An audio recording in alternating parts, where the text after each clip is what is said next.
stopped and took so many personal detours to show us the way, the truth, and the life. Jesus felt what we feel when we experience tragedies. This is our story as much as it is his. On the way to the cross, Jesus gathered 12 ordinary men to teach and disciple. They were common people, even outcasts. No one thought they were exceptional. But Jesus did. He called each one by name, made it personal, and said, "Follow me." On the way to the cross, Jesus was going to heal a sick child when a woman, in need of healing of her own, touched his robe. Although he was pressed for time, Jesus stopped and asked, "Who touched me?" From the crowd steps this shy, apologetic woman, explaining what she had done and hoping that she was not in trouble. She was in a state of shock when the Son of God made it personal and said, "Woman, because of your faith, you are healed."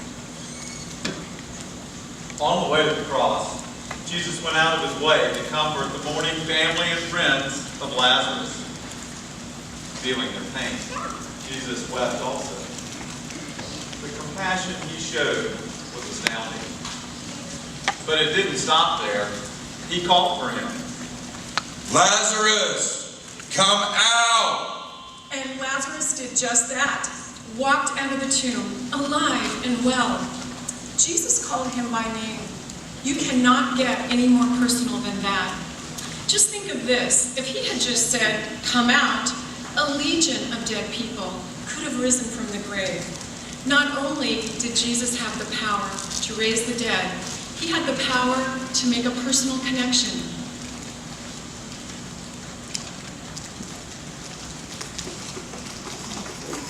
My name is Bobby Parker, and I can imagine what that must have felt like, the Lazarus come out. To be called from death back to life by the author of life, by a simple word, by that connection. And when I think about my story, when I think about the addictions that I faced in my life, I can really imagine it, and I feel it deep within my soul. Of course, I can remember the highs of addiction too.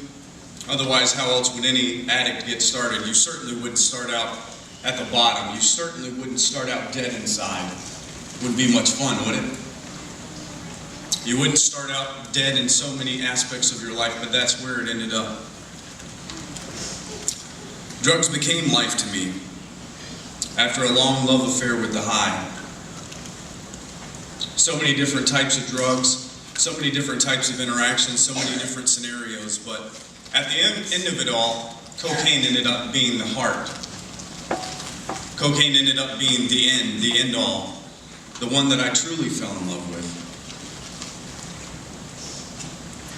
There wasn't anything that I wanted more than cocaine, and there wasn't anything that I wasn't willing to do for it. Cocaine, by the end, had replaced every other love that I had ever had, even the love that I had for my own life. It started with parties, and it started with people, but it ended alone. It started with lights and with music and clubs and dancing and having a great time. Strangely enough, it ended with silence. Empty rooms and quiet concentration on the love of my life, cocaine. Everyone else had pretty much been shut out. There just wasn't enough for all of us. Strangely enough, I couldn't share, but I also couldn't be satisfied by what I had. And by the time the end had come, I had been warned by people who I think in some sort of way cared about me, and some of those same people used to go blow for blow with me, so to speak, that I was out of control. You see, I'd steal for coke. I'd stay awake for days for coke. I would bleed for coke. I would lie for coke. I would cheat for coke. I would hurt people that loved me for coke. I would trade anything for coke. And by the end, like I said, I had traded everything for coke. And what did coke do for me? What did cocaine do for me? She left me dead inside. My feelings for others that were deadened. A feeling of self-preservation that was dead, and a future that was dead. Dreams that were dead. All there was left was an empty bag and a plummet from the cloud that I was on. And in the very end, a jail cell and a cold floor. A phone call and a cold reality. But despite all of this, I still needed her. Cocaine. Her voice was always there, and in ways it always is. This is where another voice came in, much like that voice that Lazarus heard from Jesus. But strangely enough, it was at the end. It was in that moment of death. It was in the dark. It was a cocaine addict. It was me who was willing to peel flesh off of bone for another fix, for another high. I heard his voice. The voice of Jesus, like Lazarus had heard. I heard it through the people that love me. And when you say, how do you hear the voice? I heard the voice of Jesus in the words of others. I saw the actions of Jesus in the actions of others around me. People that loved me enough to tell me that right where I was, Jesus loved me. He loved me dirty. He loved me addicted. He loved me selfish. He loved me as a thief. And he loved me as a liar. The wreck that I was, he loved me. And I heard him in my mama's voice. And I heard him in my girlfriend, now my wife's voice. And I heard him in so many voices of love that I knew that he had called me. And he heard the cries of my mama. And Esther, he heard your cries.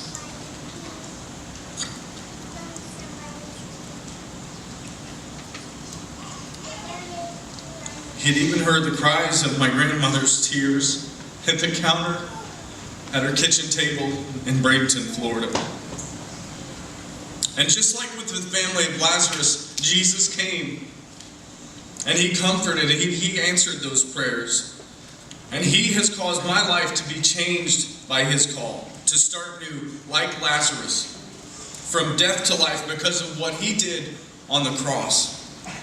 And because he's still doing it today, I'm able to say that I've been clean for 12 years.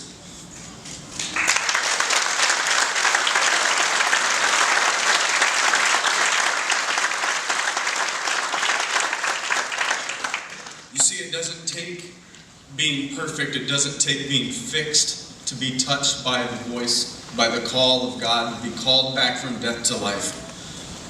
He will take us right where we are, right here and right now.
You came down to find us, led us out of death.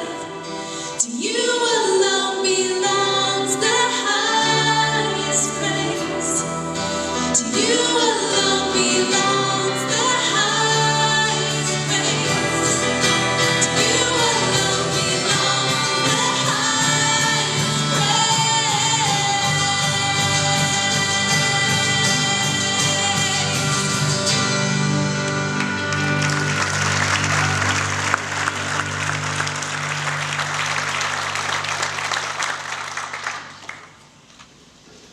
On the way to the cross, Jesus experienced opposition from many religious leaders. One Pharisee, trying to stump him, asked, "What is the greatest commandment of all?" Jesus had a simple response, that it gave us our most important personal responsibility we have as his followers. Love the Lord your God with all your heart, with all your soul, with all your strength, and with all your mind.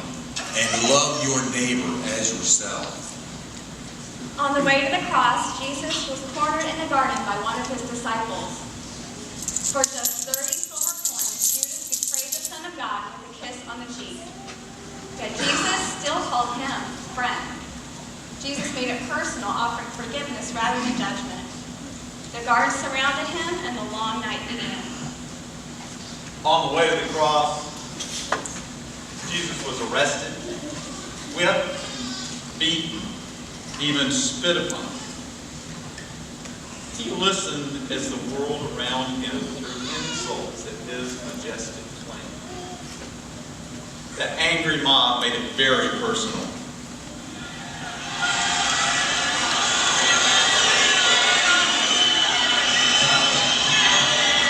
On the way to the cross, condemned and about to be crucified, Jesus would speak to the mourners personally, even though he was the one beaten and bruised, making the long trek to Golgotha.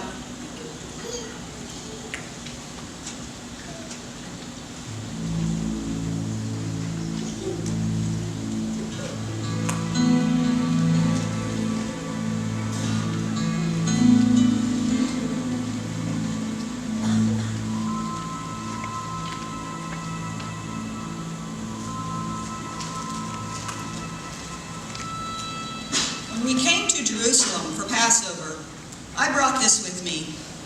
I don't know why, but something tugged at my heart as we walked out to travel here that day.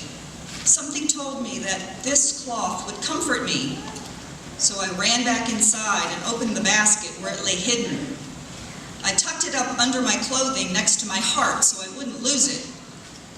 It looks like a faded old cloth, a rag you might use to mop up spills or scour pots. But to me, it's a token. It's a reminder that my Lord had a plan for my son, for his son. You see, it's the cloth that I used to wrap him in the night he was born, the night we stumbled into that stable, the night the star stopped over the place where I laid him in that manger, the night the shepherds came and the angels sang, the night my heart fell in love with a baby boy and broke at the same time, because I knew that I could never keep him. Oh, I kept a lock of his hair, and I kept the wooden stool that he made for me, and I kept this cloth that I had wrapped him in the night he was born. But I knew that I couldn't keep him, not the way I wanted to. I kept all my memories and I treasured them, but I couldn't keep him.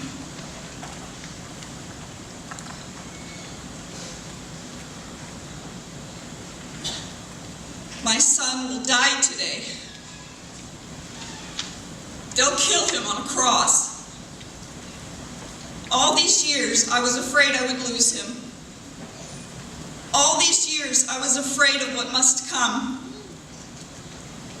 But now I know that my son was born for this day.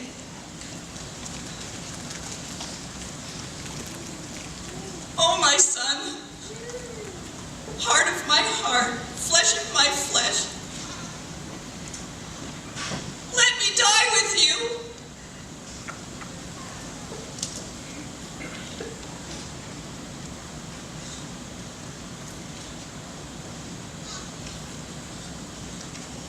May it be done to me as you have said.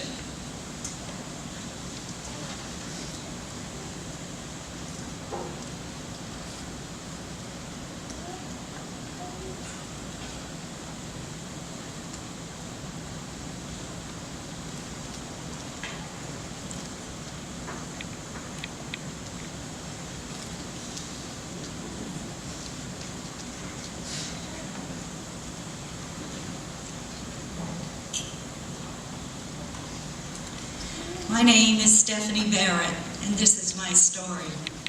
One dark and rainy night in a small town in upstate New York, two lost and very young lonely souls came together, and a seed was planted. A child of God at age 15 bearing a child. A baby boy was born, my son, Tony. The years passed, and Tony was a fine young teenager at age 15. He enjoyed doing what most young teens did back in that time. There were no computers or cell phones, electronic games. Him and his friends enjoyed riding bikes, swimming, rafting, doing jumps with their bikes, and even sometimes riding right off the dock into the water. Tony's favorite band was Led Zeppelin. One summer, his sisters were in a musical, and they persuaded him to join and take part. He was a natural. One night after supper, Tony complained of a headache. As the night went on, it grew worse. He had a stiff neck as well. A late night run to the emergency room just to make sure everything was okay and nothing serious. We got there, they took tests, and sent us home. Probably the flu, they said. The next morning, I woke up late, and I ran into his room, only to find I couldn't wake him. He was groggy. I called the hospital. They said, bring him in right away. I called my mom. Tony's dad had passed away the year before. My mom and my stepfather came right over. Bob put him in the car, carried him to the car, and we all went off to the emergency room. When we got there, they started doing tests immediately. My mom said, one of the nurses said to her, this is a very sick boy. I was really scared and frightened after that. As they wheeled Tony into the room, waiting for a specialist to come, I was sitting beside him. I placed my hand on his chest and realized his heart was beating wildly. And then I looked up at his face, and I saw a tear running down his cheek. And then I realized, he's not breathing, I yelled. Medical staff came running in, pounding his heart, calling his name, hooking up tubes. Little did I know that my son had suffered full cardiac arrest. The next day, friends and family started coming to the hospital, giving me words of comfort and prayer. We prayed. One day seemed like a blur into the next. I couldn't remember what day it was or what was going on. I couldn't understand it all. Then one day, the nurse comes into the room, and we find out that Tony had been diagnosed with spinal meningitis. That is an inflammation, a virus that causes inflammation of the spinal cord and the brain. I still didn't realize what it all meant. I was so scared. Please, God, please, make him better. Then, one day, the nurse comes in, and she asked me, would you like to help wash your son? I said, yes. I picked up his arm and washed it.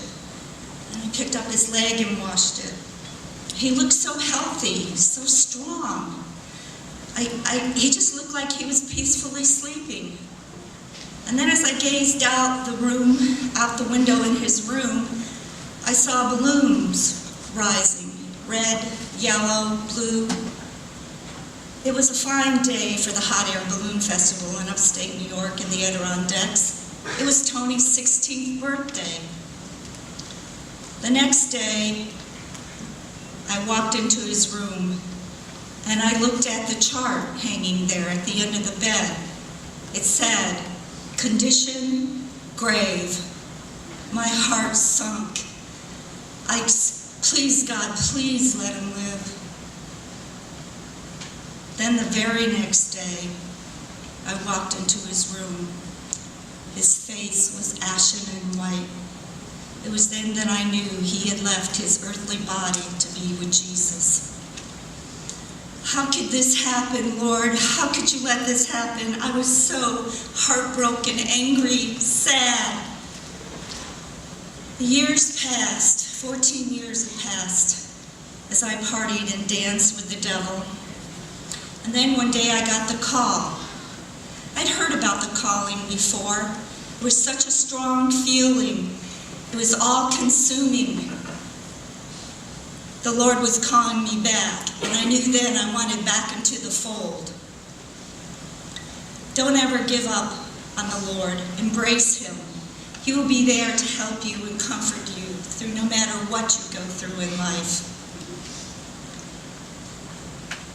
Tony, you are here deep, deep within my heart, safe. I love you, Tony.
Father, forgive them, for they know not what they do.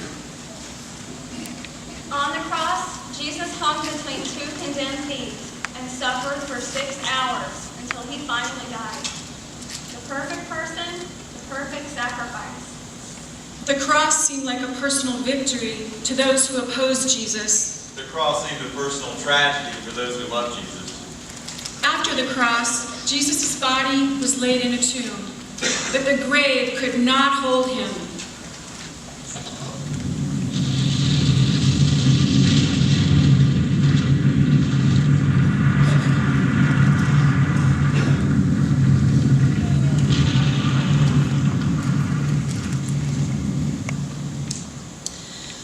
I, Mary Magdalene, followed him in life, and I followed him to his death. I was at the tomb.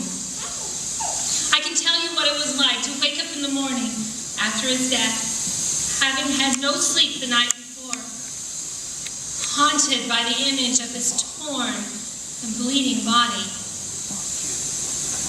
listening to the other women weep and mourn during the night.